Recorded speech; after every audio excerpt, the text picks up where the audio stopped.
everybody, Todd from TS Wood and Leather, another making video. Today we're doing Intarsia. A few months ago I had never even heard of Intarsia, but this is a great way to use some scrap wood to make beautiful hanging art. This is a Kathy Wise design, and I'll leave a link to her website down below. It's wiseintarsia.com. The patterns themselves are really well laid out, very defined lines, thicknesses of wood, direction of grain pattern, and suggestions for different colors of wood. The process starts by collecting some of the scrap wood I'm going to need and then copying the pattern. You'll need to make 4 or 5 copies of the pattern. This will give you enough to allow for you to cut out each individual piece outside the lines of that piece. This also allows you to keep the original pattern so you can use it again in the future.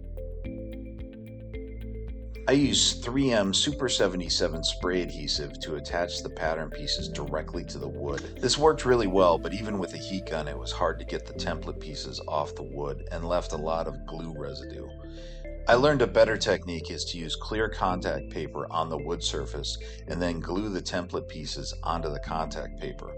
When you're done cutting them out, you just peel the whole thing off and you have just a little bit of glue residue.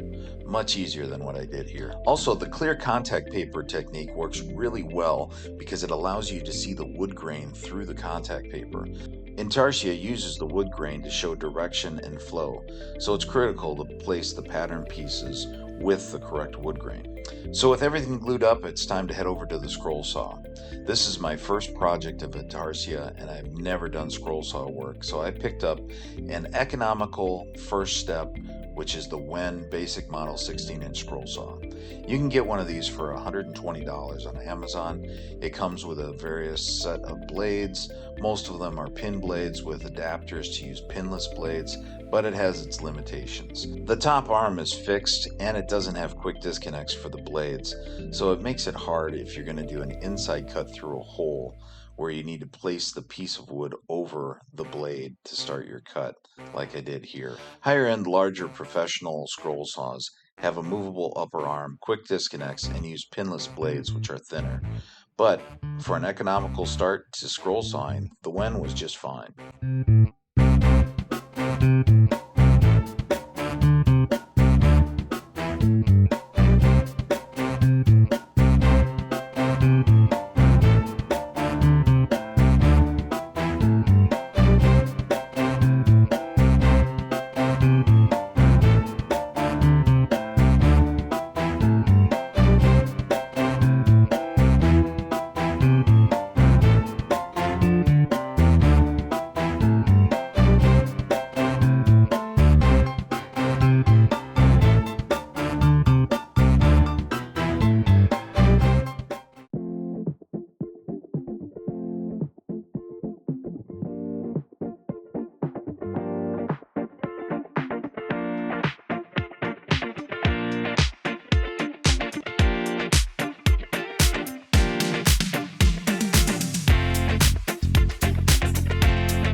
To do the eye of the bass, I just drilled out a cavity and then started to fill it with black CA glue and activator.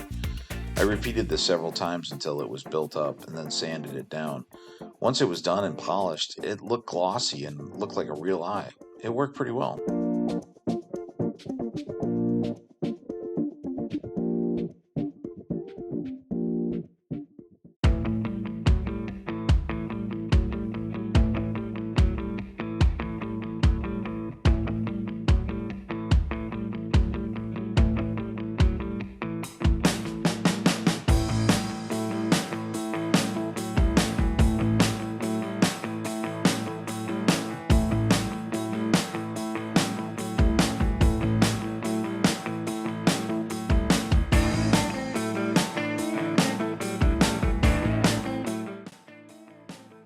All right, so we have our pieces all cut out. I've got a backer board out of 1/4-inch plywood that is slightly smaller than the actual fish. Everything's sanded and beveled.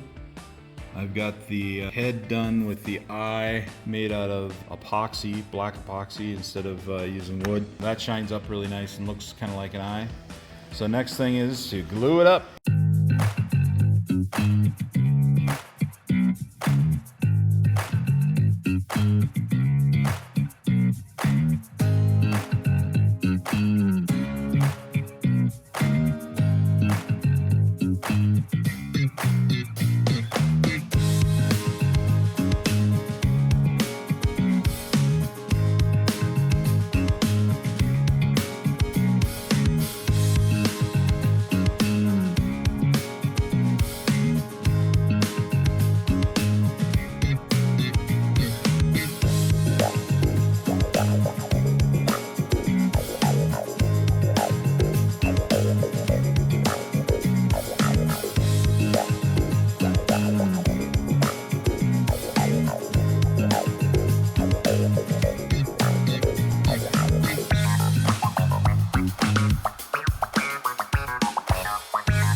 For a first-time scroll saw project, I think this turned out great. I learned a lot.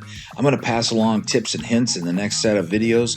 Just the first in the series of Intarsia videos. I hope you liked it. Thanks for watching. Links down below. Like, subscribe, send to a friend, hit the notification button so you don't miss the next video. As always, until next time, love ya. See ya.